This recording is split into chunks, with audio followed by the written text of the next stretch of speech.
PDD knocked up, the crowd control is on, but that's a pretty tanky person to focus with your first amount of abilities. He's able to make it out, and they have Cloud Templar's ultimate down as well. So we could see Invictus Gaming looking to initiate a fight here. They're really going to want to set up either a direct team fight or a split push here. With Shen's ultimate down, there's a lot of team fight pressure and a lot of split pushing lost there that they no longer have. And so it's really good for Invictus to force objectives in various places on the map, knowing that for the next about 2 minutes, Shen will not be showing up out of nowhere. This is kind of a go time here for Invictus. You know, Freak, even without the Anivia, even without other champions that are going to spread out that fight, they still have Jarvan and Cataclysm someone out. Jumping over the wall, they see Shy up top. He is going to be forced to blast, but he was cheered out first by Terror, and he may go down. The Ignite won't pick enough, but the follow-up may just do that for himself. A beautiful Corki missile, and they find Shy up top. Again, Invictus as a team roaming around and forcing their will on the opposition with Shy dead. They can absolutely go for pressure once more. They've pinged Baron. This really could be an attempt. They've actually started 22 minutes in. Super. Well, they do have the Triforce finish. Really relying on that. Oh, wow. Woong getting crushed out. It's not even a chance, and they go for Baron, Freak. This is now, I think, the actual Baron. The first time was they know they had some board sweeping. They sent Nocturne sweep out with Oracles, no big deal. They knew they'd force the opposition to stop them, which is meant they could start a 5-on-4 with no real worries. The difficulty, though, is Zz1tai's running a little bit low on mana, and it's going to be a 3-on-5, which could be very, very close here. They're going to let him take as much damage as they can. They are just watching that bar of Baron right now. Mad Life on the outside. RapidStar coming in, throws down the Hemo Flick. It's all with Baron still alive. He is just trading damage to the closest. They slay Baron Nasser. It goes to azubu. And it looks like they are forced out of the fight, though. They lose 3 as they walk away. Invictus full team. That was a really nice setup there by Frost. They focused the jungler. Oh my gosh, the true shot barrage is out! Shy getting faced on, but he shouldn't go down here. 2-on-5 that Zz1tai Frost can win right now. XiaoXiao really getting shut down. Shy's gonna like his chances. Ultimately, it's a 3-for-1 with a Baron seal. I like that for Frost. That was a really great job. A little miscommunication there by Invictus Gaming. Going into the attack, we saw the Zenith Blade just separate himself way too much from the team. But with that, they will be quite close now in that gold, still at the 2,000 mark. They're down 3 turrets, so they're really closing this gold gap now around 25 minutes into the game. It's 13-7. Invictus Gaming coming out early with the first blood, coming out very early with just team roaming aggression. And once again, they will control the dragon. The first dragon going to azubu, the second and third dragon to Invictus. But this is going to be really, really big for them. The turn trade is a good move there. Shy knows he is safe. He's wearing Baron buff. His flash is down, but he knows that he's very, very strong right now in this game, trying to finish up Infinity Force when he can. Overall, there's a lot of power in a lot of really good places. That Baron buff, the Baron kill really helps so much. While yes, they are down in kills, you'll expect to see many members on azubu Frost negative in the kill-death ratio. They're keeping up in gold regardless. Again, it's an 1,800 gold difference, which is basically pennies at this point in the game. You've got to consider these teams on equal standing. The only real separation here is that actually Baron buff is being worn by 2 members of Frost. That's actually a pretty big deal. You can see a little bit bigger bullies in the fights right now. That might transition away, though, in the near future, because there's a lot of burst damage available on the other side here. Invictus, they're going to like their chances with Jarvan, Nocturne, and Leona. They're going to have a good chance here at shutting down Ezreal. There's really 2 to 3 major worries here on both teams. The Frost needs to be worried about losing a squishy carry with the burst combos available on the other side. Invictus Game needs to be worried about the fact that there are 3 major threats. Vladimir, Jax, and Ezreal can all carry a game by themselves, and while their team is great at shutting down 1 champion, can they shut down 3? So, Freak, I feel like once this gets to turrets, once azubu Frost isn't found with 1 or 2 people, you know, just walking around a turret, I think they're going to be able to hold these.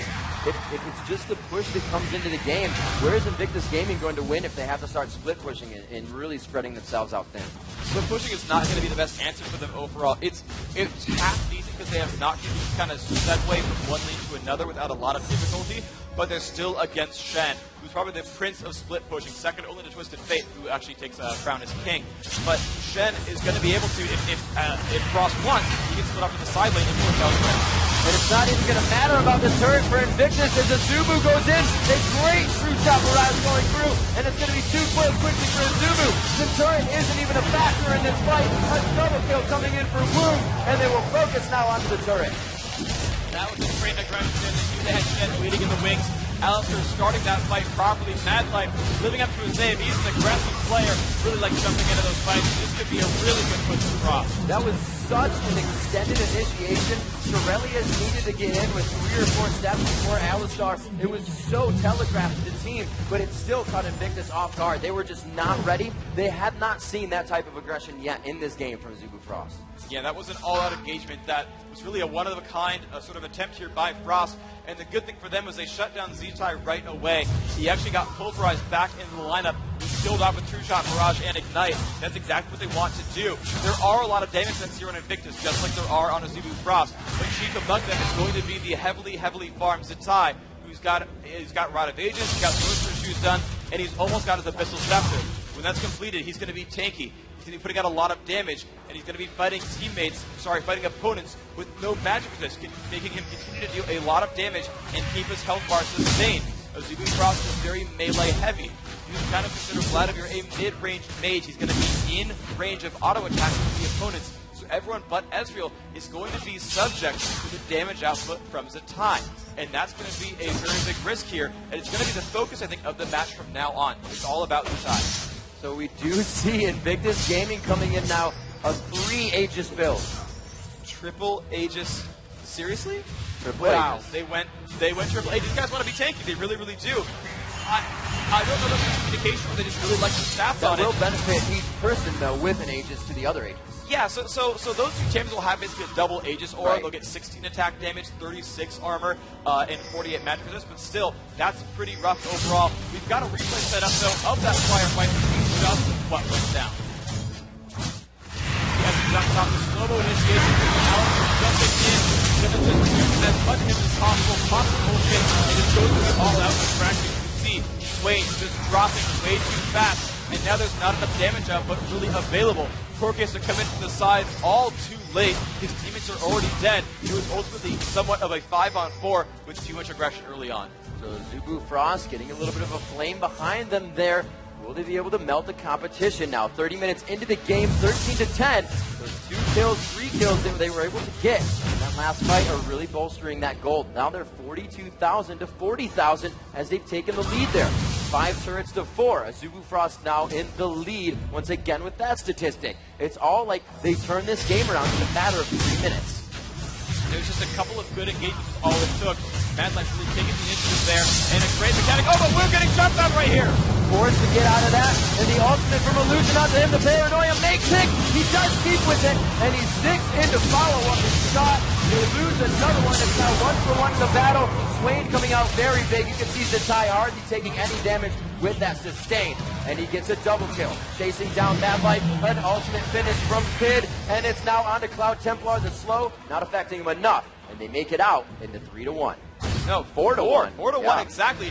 PDD, you are your team's new MVP. 20 seconds ago, I was like, Zz1tai has got to do well in the fight, and it's going to be great. Nope, PDD out of nowhere.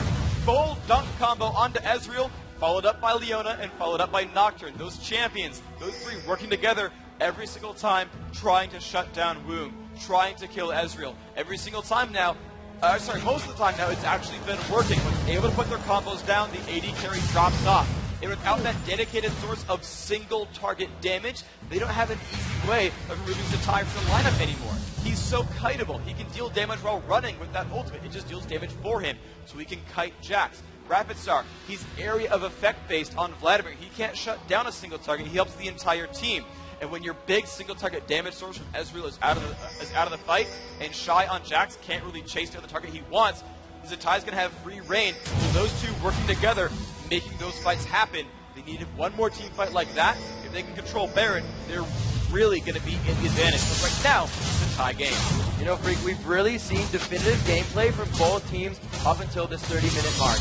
We have Azubu Frost just coming in, full 5-on-5 fights when we saw them. They dove under the turret. Now, this could be a huge problem for Invictus Gaming. Each one of their fights has started catching somebody out in a quick 75% health burst, and then they're able to take the fight without that person being in it. So these 5-on-5s, we said it earlier, it's a late game team for Azubu Frost, and if Invictus Gaming starts to lose their jungle that much more, they will not have the pocket war to work with. And there's a couple of good things happening here for Zz1tai Frost as well. They picked up a Chain Vest and Negatron Cloak here onto Woong. His item build is Trinity Force Last Whisper. Oh crap, I need durability! And he's going for that. And if he can, and that's all he really needs. He just needs enough damage. He can rely on Trinity Force Last Whisper for a long time and just rely on base damages and Triforce procs to deal all the damage he needs. He just needs to survive that dunk team because the late game is so good from Frost. You need to withstand the early burst and then just team fight well. If he's alive, if that initial burst doesn't kill anyone, they can DPS through the time field. They're really relying on the time to stand a 5-on-4. If they don't have that, it's really good for Frost. Looks like double Triforce as well being finished for Invictus Gaming. A very, very tanky, but mostly Glass Cannon Swain, except for that Abyssal Scepter giving him a little bit of magic resistance. He's got a lot of health to sustain the fights. Like you said, Freak, he is just walking around wreaking havoc and no.